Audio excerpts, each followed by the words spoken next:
This is Censor Studio biting the wall of common sense. I'll quickly deliver the news about the conflict between Thailand and Cambodia.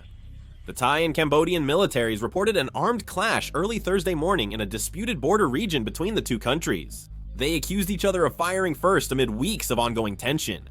The Thai military said Cambodian forces fired near the disputed area around Ta Moan Tom Temple.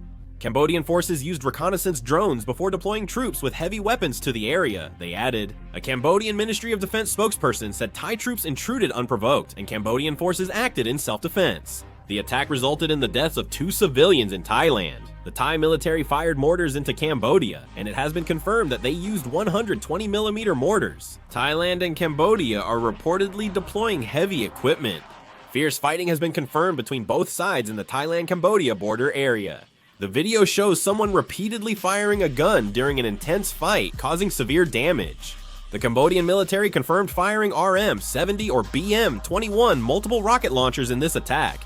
The Cambodian military fired multiple rocket launchers at Thai military positions. The Cambodian military was observed handling weapons on Line 3 during the ongoing conflict. Shelling and shooting persist. Following 2 incidents within a week of Thai soldiers being gravely wounded by landmines in the contested Thailand-Cambodia border region, the Thai government responded forcefully by expelling Cambodia's ambassador, recalling its own, and reducing diplomatic ties. The Thai 2nd Army Command deployed 6 more F-16 fighter jets in response to the Cambodian military.